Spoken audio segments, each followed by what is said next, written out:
My whole life I've been running from Haiti. I spent 28 years denying the beauty of this place and its people, denying who I was. Now here we are, hoping to reunite with our brothers. But their fate remains unknown. First and foremost, welcome to Juicy Highlights. And I'm glad to say that you guys are giving the opportunity to speak to me.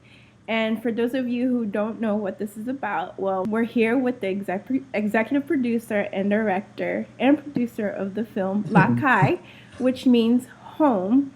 And so we're basically going to speak to you about why you actually created the film in the first place. So take us back, obviously, for many who don't know about if you live under a rock, if you didn't know what happened in Haiti with the earthquake. About 230,000 people died.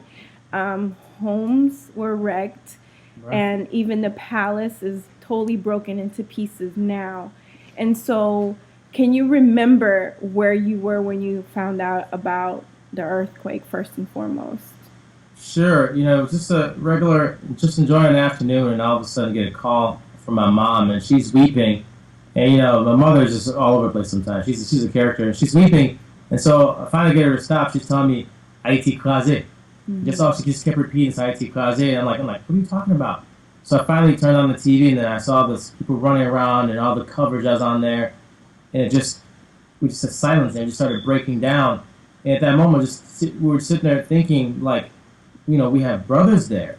Right.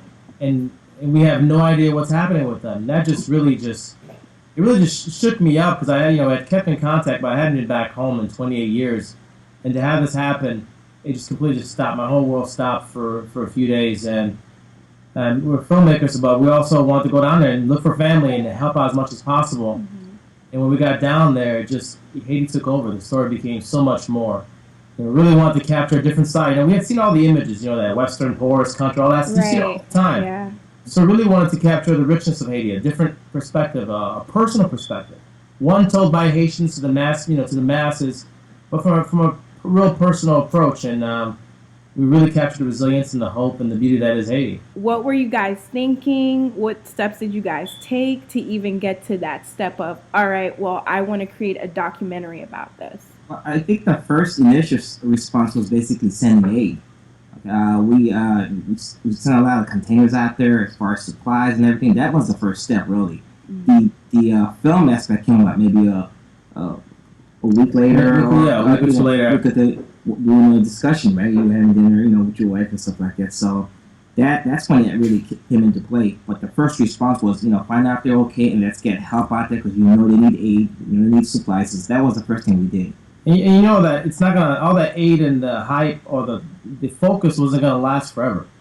It never does. And so we realized if we could go and capture the people's story, capture the story told by them, we could create that awareness and keep that conversation going. And we're happy to see that there's actually a wonderful conversation that's being sparked by all the folks living all over, all throughout the U.S. And I've seen young folks who are born here, born in New York. You're like, I've never been to Haiti, but you make me want to go to Haiti, and that's a beautiful thing to see. So, were you guys nervous? Were you scared? Because I know from my personal experience, I've actually been nervous and scared to want to go back, because I left when I was 9. Okay. So, what was the feeling like? What were you feeling inside? All the above, Same here. I came here when I was 9 years old too. So yeah, I was scared. I was afraid. I didn't know what to expect. I didn't know how the people was going to respond to us, if we were going to be accepted. So all these different thoughts were going through your head.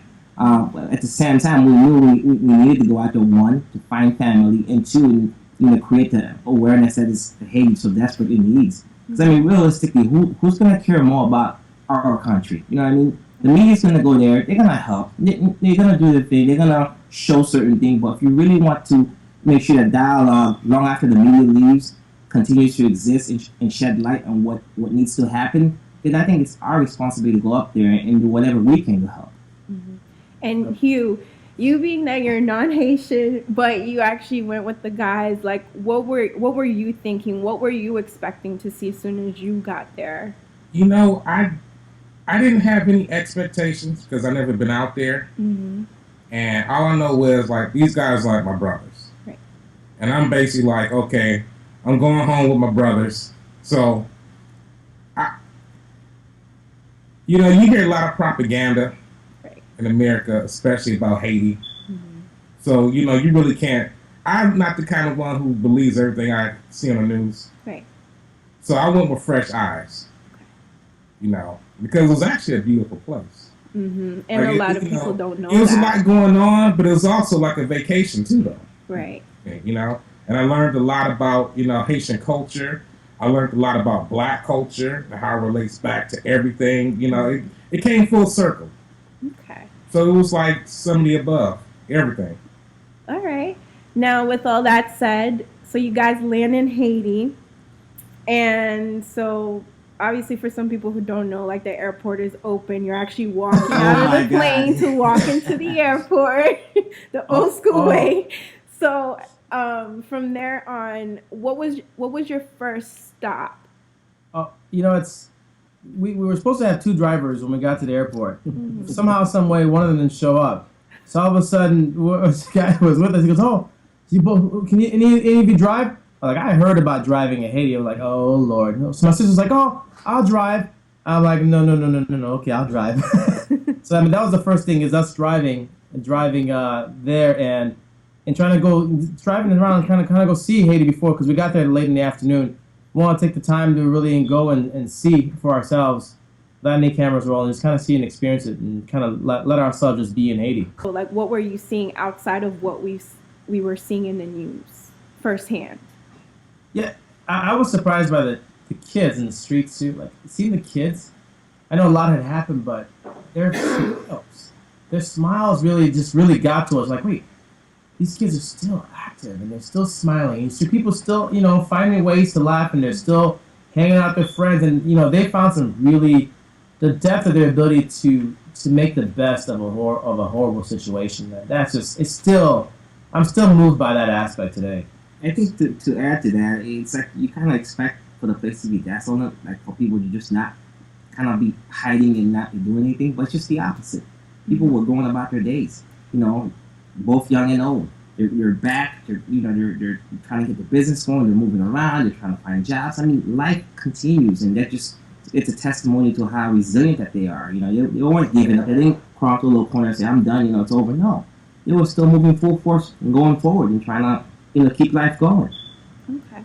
Now, did you guys have like a set schedule once you landed, as far as what you guys were going to start doing as far as searching for your loved ones, or what was the actual step-by-step plan that you guys went with? Sure. I mean, we're from day one we went down there, and so we're trying to make contact, and so we kept trying to reach them. They couldn't verify if if they were doing all right or where they were for sure, if they were still where they're supposed to be encamping at. So once we realized we couldn't get in touch with them, like we're gonna go and see some of the places, like like the Titayen, where the mass graves are, or other areas. So we went and visit those areas, and we had wanted to see our childhood home. When we left so young, we were told we had these stories. Our oldest brother Jimmy was telling us about what he's been doing at the house and what the situation is. So we had a list of places we wanted to see and things we wanted to experience, and we went about doing those until we could actually get in touch with our brothers. Now, being that you're there and you're trying to get in contact with your brother, I guess because I'm kind of living through your eyes right now at the moment, but was the smell, what you remembered, certain things, was that all the same? Was it just bringing back all the memories that you guys just completely put in the back of your mind? That's a great question, because the reason is that's actually in the documentary, and when it starts, it's like, wow, the people, the smells, the sounds were all too familiar. It's like yeah, you were young, but as soon as you landed, that's like there's a part of you that never left. So the connection started, you started to reconnect, and then you recognize the colors, because Haiti's very colorful. It's Yeah. very colorful. It's very bright. So it's like, and when you see that, it's like, wow, I remember this. I remember that. Yeah, the connection started, coming together there. And the reality is, Creole was our first language that we spoke, right? So that's the first thing, that innate language that you know. I mean, here growing up in Chicago, you hear Creole once in a blue moon, you might run across the store. But to get in Haiti and hear the Creole flying back and forth in your ears, and for that moment, you realize, yes, I'm okay here. You actually really felt that you're okay here because it's being spoken all around you. You were immersed in it. This is cool. You're home. So from that point on, you guys are still waiting around for contact from your loved ones. Then what did you guys do next from there? Well, that's another great question, because while we were waiting, instead of just kind of sitting around and saying, what can we do, we realized, hey, you know what? Let's go out and see what's happening with the tent cities, with the hospitals. Let's go find out how people are coping. We're here, I mean, not only are we here looking for family, but we're filmmakers. Let's get the story from inside and see and create the awareness. Like, until we hear from the brothers, we're gonna go around. We're gonna see everything that we can see. We're gonna try and capture all the stories and all the emotions, from a different perspective that hasn't been done. Okay. And Hugh, well, while all this is happening, what are you thinking? What are you gathering from all of this? I was taking everything all in. It was so much going on. Like, for me, as soon as you get off the plane, it felt like New York Okay. because it was so busy. It feels like, it's just like New York to me. It felt like that for the whole Probably a that little energy. bit more chaos. Yeah, but that too. But it's the energy. Right. It's the energy. So I have to focus and take it all in. Okay. So now that you guys are talking to people, trying to figure out what's been going on, seeing what's happening, I'm pretty sure that from one of the clips that I saw, that there were some people that were actually willing to open their homes to you to see their living situation since the earthquake. So particularly, I saw one of the footages with one of the guys. He opened up his door to basically show you what was happening. So tell us a little bit about that. Like, where did you meet him to even get to that part? Yeah, this is where we're heading to our childhood home. We got to our old neighborhood. I mean, to get to our house, you really have to go through the little corridors and get through there. And then we end up running into this kid who'd been kind of like, it's like the little area leader almost, like, the group kind of getting all the kids together and really giving that kind of guidance. And they were working to kind of clean up some of the rubble. I mean, these guys are not contractors. These are just neighborhood kids, but they're trying to get a group together to clean up the rubble that was blocking areas to their home. And he's like, come see my home. And he's like, we've been waiting for government assistance, we're waiting for help. They won't come to us. Look at where we're at. We're too far removed. Nobody's going to come over here.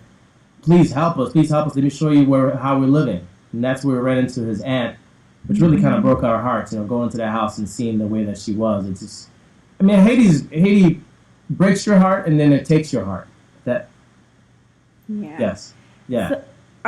So in that moment, once they saw you guys coming into their homes with the camera, obviously recording how they've been living, what did you get out of that experience in general, just by speaking to them? I would say, at first when they saw the cameras, they had been used to seeing the cameras of the news, and they were kind of standoffish a little bit at first. But once I started speaking Creole with them, and they realized, hey, I was born here. I was born in this house, or I was born in this neighborhood over here. Like, we're coming back to see, because we want to help. We were bringing aid, but I want to personally experience. We want to personally experience. So we know that what we're seeing is not some filtered or some agenda-based reporting, but more so what's actually happening out there. So once the Creole started flowing, all of a sudden my Creole got so much better when I was out there. What's that? Oh my God! After a while, it was like coming off your tongue like it's nobody's business, man. Although there's still some folks that couldn't understand, but I was doing my best. But once the Creole was spoken, they realized that we're not some outsiders coming in trying to take their story and run off with it. We actually have we actually wanted to do help. We wanted to do some good with it, so they opened up right away after that. And from there, did they direct you to other people to speak to as well from there? They kind of came out. Mm-hmm. I mean, and speaking with that one young man that showed us his house, on our way back leaving the area, the other lady that we met, they just wanted to be heard. I mean, anyone who would listen with open ears, they wanted to be heard. So they were really happy to see us there and just kind of like share with us their stories. Because they felt like no one was really reaching out to them and they didn't have an outlet. And by us being there for that moment, we gave them an outlet. And essentially, people just want to be heard, you know? And to also show like the strength of just Haitians in general ever since that happened, because I know I saw another clip that you guys spoke to one of the pastors and speaking about like belief in Christ and how they've stayed strong through all of this. So speak a little bit about that as well. I mean, yeah, that experience at the church. I mean, that for the crew stopped filming. At some point, the crew couldn't even film anymore. To go there and see how deep in prayer, how that pastor spoke, he shook you. Every word he spoke, he shook you. He had that deep faith, but then his faith, it resonated with you. And the people there, and the way they were there on their knees and praying and rejoicing. I mean, I hadn't experienced church like that ever. And that just speaks to the depth. And to see people dressed in white, they were dressed in white and they were spotless. After, considering everything around them. Right.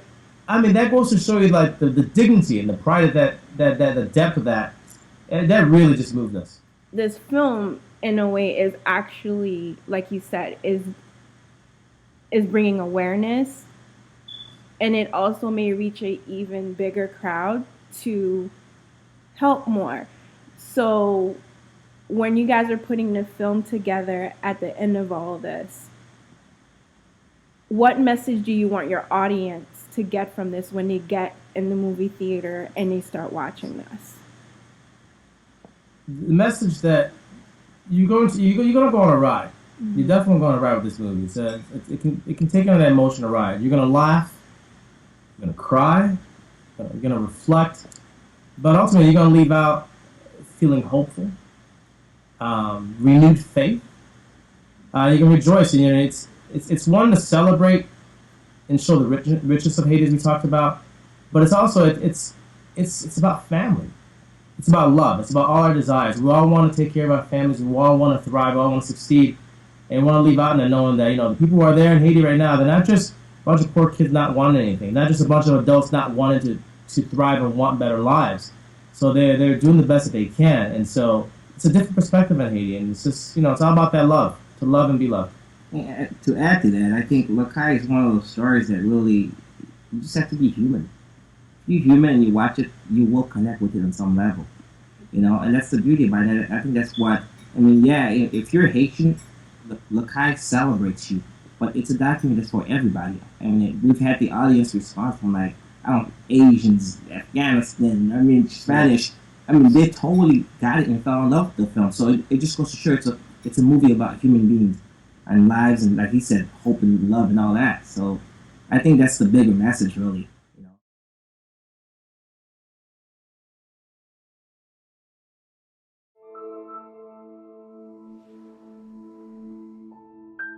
I didn't want to go back, man.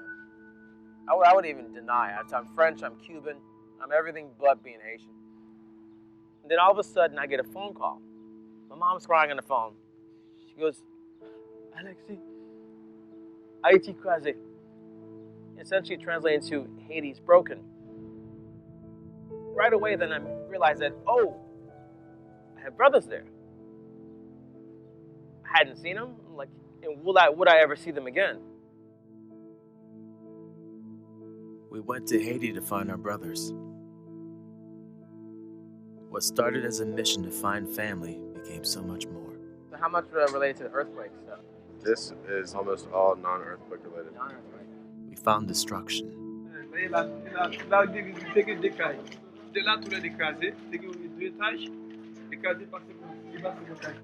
Despair. Okay. Death.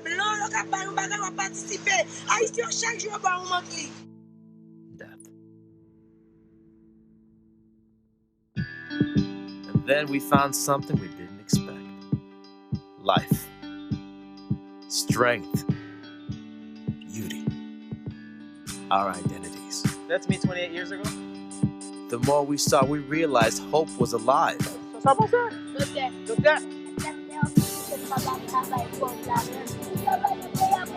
He wants to be president of the country. The Haitian people can't be broken. Presenting Lakai, a story of love, family, home.